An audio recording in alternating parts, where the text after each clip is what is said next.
Once again, this is brought to you by channel IHB1020. This is my morning shot of espresso. Because I done had a lot of conversation with a lot of black women about the Puffy situation. Probably over 50. And 50 out of 50 say he's guilty. I'm just being honest. Over 50. And 50 out of 50 guarantees this nigga's guilty. Guarantees it. But even during the conversation where I'm showing them stuff, and they realizing the things that I am showing them, they can't trump, they can't defend, and to make him guilty. Now I know he can be guilty in your head, but and that's why a lot of times we right now today,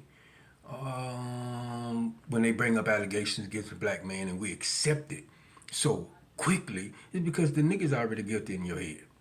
In our head, the black man is deserving of punishment. For some reason, I don't know. That's why I said right now we're going into a phase where the black man as a whole is going to be saying to the black woman, what I do to you? Why have you turned your back on me? Why have you forsaken me? But in the Puffy situation, because it ends up going to the point of if he wasn't, or if he didn't do all that shit, why is all these people turning them against him? Why is, people close to him saying this, that, and this, that? And because they talking about the way he treated people, and how he was. And I don't think a lot of us understand. I think some of us do, but don't want to accept. Go look at on Netflix. Go look at The Last Dance.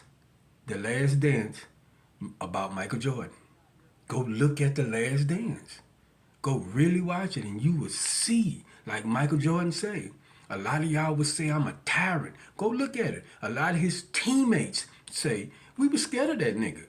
You go look at it. They were saying the nigga slapped some of his teammates, punched some of them. He was screaming at them, hollering at them, treating them like shit, demanding that they perform their best. And I think this is why, I know this is why a lot of us don't have shit. Because we'll let the people in our circle perform terribly and not realize what it'll take to be exceptional, to be great, to overcome the hurdles in life. I'm just being honest. This is the way I see things. Like they bringing up against Puffy saying the Daddy Kane shit, the girl that was on TMZ talking about him. A lot of people that probably been in the studio with him. I don't think none of us understand it, but if you study the armed service, they're graded breaking a motherfucker down and building an exceptional person. Because in the armed service, they exclude God. See, up in here, you're going to have to exclude God and quit blaming God for your performance. And guess what? You got to look in the mirror and blame yourself if you're performing poorly. But what I'm trying to say, and any other black man that come after this nigga and they try to say he was a tyrant, go look at that movie, The Last Dance for Michael Jordan. And you would see what it'll take to be exceptional. I'm not freeing a nigga of nothing that he did. Because I ain't never see shit. I don't know. But what I'm just saying, if you blaming that shit, if you gonna blame another black man that's gonna come behind and they gonna say this nigga was rubbed, the way he treated people, the way he talked to people, like that nigga Michael Jordan say, you might call me a tyrant, that's because you never won nothing. Because a lot of us are not willing to do what the fuck it take to win. And I know a lot of you women, 50 out of 50 that I done talked to about this nigga, find this nigga guilty.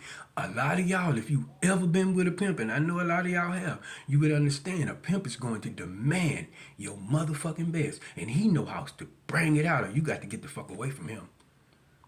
Just saying. It's my morning shot of espresso.